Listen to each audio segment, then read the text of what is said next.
إن الحمد لله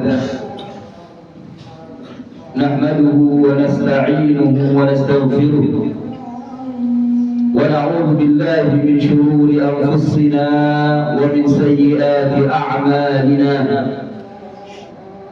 من يهده الله فلا مضل له ومن يضلل فلا هادي له. أشهد أن لا إله إلا الله وحده لا شريك له، وأشهد أن محمدا عبده ورسوله. اللهم صل وسلم وبارك على نبينا محمد وعلى آله وأصحابه ومن سار على نهجه إلى يوم الدين. أما بعد، أيها المسلمون، أوصيني وإياكم بتقوى الله، فقد فاز المتقون. قال الله عز وجل في محكم تنزيله: يا أيها الذين آمنوا اتقوا الله حق تقاته ولا تموتن إلا وأنتم مسلمون. وقال: يا أيها الناس اتقوا ربكم الذي خلقكم من نفس واحدة وخلق منها زوجها وبث منهما رجالا كثيرا ونساء واتقوا الله الذي تساءلون به والأرحام إن الله كان عليكم رقيبا. وقال أيضا: يا أيها الذين آمنوا اتقوا الله وقولوا قولا سديدا يصلح لكم أعمالكم ويغفر لكم ذنوبكم ومن يطع الله ورسوله فقد فاز فوزا عظيما.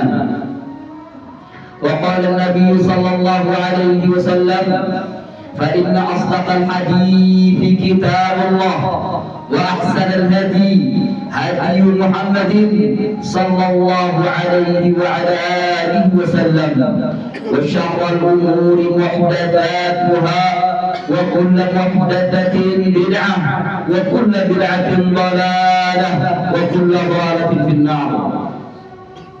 معاشر المسلمين، sidang Jum'ah rahimakumullah, bertakwalah kepada Allah Azza wa Jalla, karena takwa adalah solusi, karena takwa adalah jalan keluar dari segala permasalahan,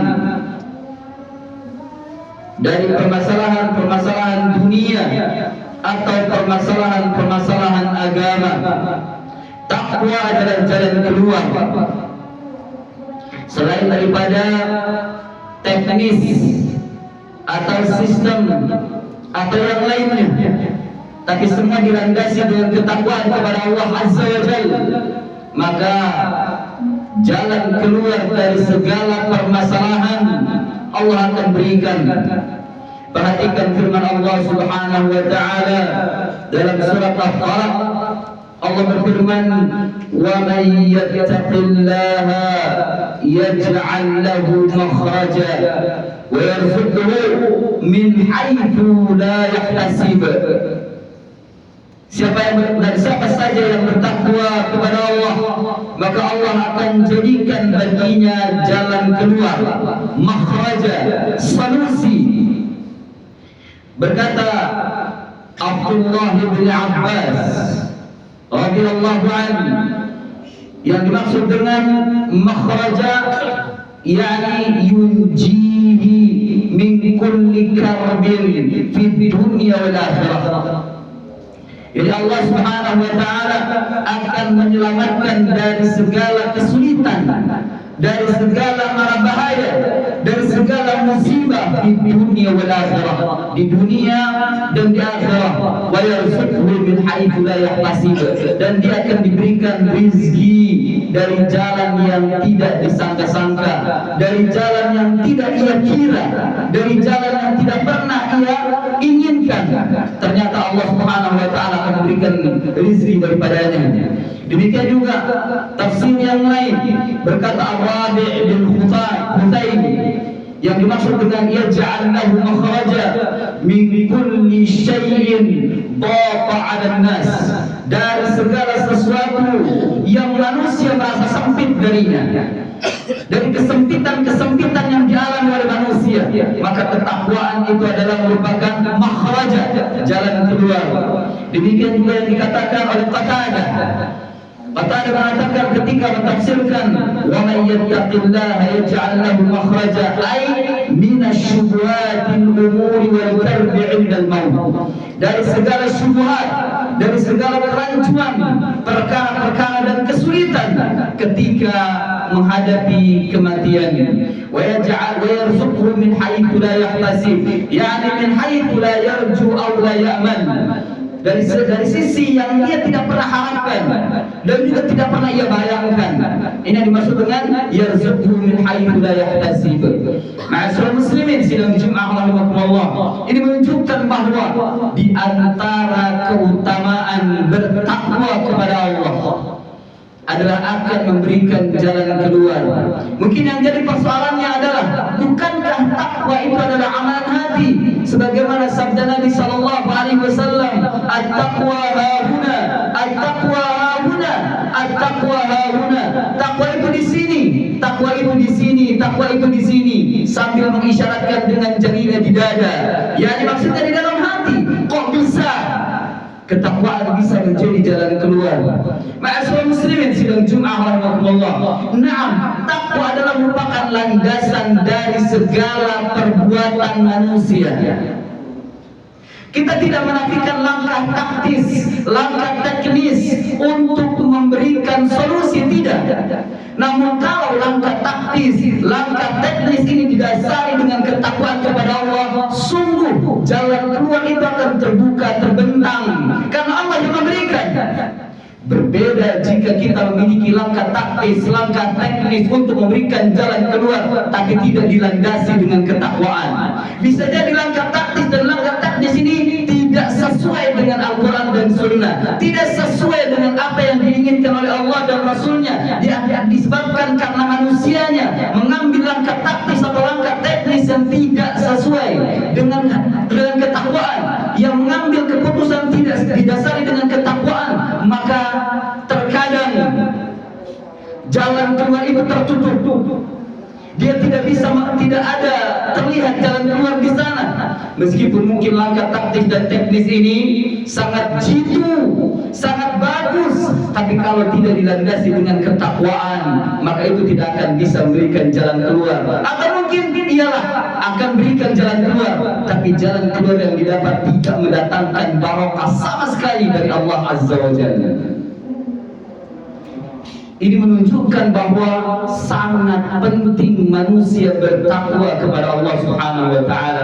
Karena orang mengambil jalan keluar secara taktis atau teknis, itu dia terkadang mengambil dengan cara yang haram. Langkahnya yang haram, langkahnya yang tidak sesuai dengan Al-Quran dan Sunnah, langkahnya jauh dari ajaran Islam, langkahnya jauh dari apa yang diinginkan oleh Allah dan Rasulnya, karena tidak dilandasi dengan ketakwaan. Benar akan memberikan jalan keluar, tapi tidak memberikan barokah. Bahkan mungkin jalan keluar tersebut akan menimbulkan permasalahan yang lain, disebabkan ia mengambil langkah tidak didasari dengan ketakwaan kepada Allah Azza wa Jalla. Jadi takwa ini adalah merupakan landasan yang terbesar.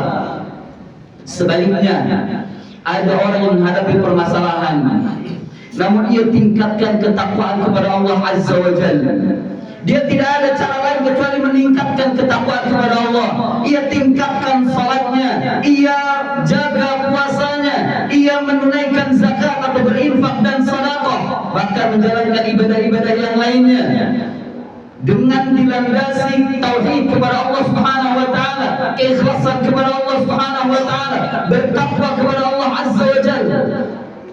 Ternyata permasalahan tersebut sangat mudah sekali untuk mendapatkan jalan keluar. Padahal dia tidak melakukan apapun yang banyak, tidak melakukan langkah-langkah apapun yang banyak, tapi Allah menuntunnya dengan jalan keluar. Jadi jalan keluar dari segala permasalahan terkadang bukan datang dari manusia, bukan dari kecerdasan manusia, bukan dari otak manusia, bukan, tapi datangnya dari ketakwaan manusia kepada Allah Azza wa Jalla. Tentunya ketakwaan ini adalah ketakwaan kolektif, ketakwaan yang dimiliki oleh masing-masing setiap anggota dari sebuah kelompok atau komunitas ketika mereka menghadapi permasalahan, atau mungkin secara individu pun demikian. Jika seorang menghadapi permasalahan yang sangat pelik, bila ia meningkatkan ketakwaan, satu saja ia meningkatkan ketakwaan kepada Allah, Allah Subhanahu wa taala akan berikan jalan keluar. Bahkan bukan hanya itu, Allah berikan rezeki dari jalan yang tidak disangka-sangka. Namun jemaah sekalian yang dimuliakan Allah Subhanahu wa taala, ketakwaan yang seperti apa? Kadang mereka hanya sedang ittaqillah, ittaqillah, ittaqillah, keluar dari masjid seperti biasa, seperti tidak ada pengaruh ketakwaan kepada Allah Azza wa Jalla. Maka ketakwaan itu memiliki rukun dan syarat yang harus diketahui oleh setiap muslim. Rukunnya hanya dua: menjalankan perintah yang pertama, yang kedua adalah menjauhi larangan. Menjalankan perintah itu sesuai dengan Al-Quran dan Sunnah, berdasarkan dengan ilmu. Demikian juga menjauhi larangan. Sementara syaratnya ada tiga. Yang pertama, dia harus berilmu, berdasarkan dengan firman Allah Subhanahu wa taala di awal Al-Quran, Alif Lam Mim, dzalikal kitabu la raiba fihi hudan lil muttaqin. Itulah Al-Kitab. Dzalikal kitab la raiba fihi, tidak ada keraguan di dalamnya. Hudan, sebagai petunjuk lil muttaqin, menunjukkan bahwa orang yang ingin mencapai derajat takwa di sisi Allah harus mengetahui petunjuk, harus mengetahui Al-Quran dan Sunnah. Pendek kata, orang yang ingin bertakwa kepada Allah harus berilmu. Dia harus tahu kepada siapa dia bertakwa, bagaimana bertakwa, dan bagaimana yang diinginkan oleh Allah dan Rasulnya dalam bertakwa kepada Allah. Dia harus belajar, dia harus mempelajari hidayah, dia harus mempelajari petunjuk dari Al-Quran dan Sunnah. Al-ilm. Yang kedua, orang yang ingin bertakwa, dia harus bertauhid kepada Allah. Sama sekali tidak akan pernah mencapai derajat takwa kalau seandainya dia berbuat kesyirikan. Dia menyerukan kepada manusia, ittaqillah, ittaqillah, ittaqillah, bertakwalah kepada Allah, bertakwalah kepada Allah, bertakwalah kepada Allah. Tapi prakteknya dalam kehidupan sehari-hari, dia menyekutukan Allah, menyembah kepada selain Allah, menyembah kubur, menyembah pohon, menyembah gunung, menyembah batu, apa yang mereka sebut dengan keramat. Dia beribadah di dalamnya, tapi misalnya mengatakan ketakwaan yang seperti ini tidak ada faedahnya, tidak ada manfaatnya. Dia tidak akan pernah mencapai derajat takwa kalau dia berbuat kesyirikan, menyekutukan Allah Subhanahu wa taala. Karena landasan atau orang yang ingin bertakwa harus bertauhid, sebagaimana dalam Al-Quran Allah Subhanahu wa taala berfirman, ya ayyuhan nas ubudu rabbakumul ladzi khalaqakum walladzina min qablikum la'allakum tattaqun. Wahai manusia, sembahlah Tuhan kalian, tauhidkanlah Tuhan kalian, sebagaimana orang-orang yang telah menciptakan sebelum kalian, agar kalian bertakwa. Yani bertakwa kepada Allah Azza wa Jalla. Bertauhid adalah landasan yang terbesar bagi orang yang bertakwa, bagi orang yang ingin bertakwa. Maka tidak akan pernah mencapai derajat takwa seseorang bila ia melakukan kesyirikan kepada Allah Azza wa Jalla, beribadah kepada selain Allah Subhanahu wa taala. Maka kita harus berilmu tentang tauhid untuk menjauhi kesyirikan. Yang ketiga, harus mengikuti jejaknya para ulama kita dari kalangan salafus saleh yakni dari kalangan sahabat, tabi'in dan tabi'ut tabi'in, karena mereka tidak syak lagi, tidak diragukan lagi bahwa mereka adalah orang-orang yang telah menempuh jalan takwa kepada Allah Subhanahu wa taala. Dan ini harus bagaimana kita mencontoh mereka, bagaimana kita menjadikan qudwah di dalam beribadah kepada Allah Azza wa Jalla untuk mencapai derajat takwa di sisi Allah. Ini syarat yang tiga, ilmu, tauhid, dan mengikuti atau ittiba' kepada salafus saleh. Maka perhatikanlah, maka bertakwalah kepada Allah. Bila ingin mendapatkan jalan keluar, penuhilah rukun dan syaratnya. Maka tidak akan bisa kita mencapai derajat takwa dan tidak akan pernah menemukan jalan keluar kalau kita tidak menemukan atau kalau kita tidak menjalankan rukun dan syaratnya. Ini yang menjadikan ketakwaan kita berkualitas, yang bisa memberikan jalan keluar dari segala permasalahan. Maka bertakwalah kepada Allah Azza wa Jalla. Aqulu qawli hadza wa astaghfirullah li wa lakum.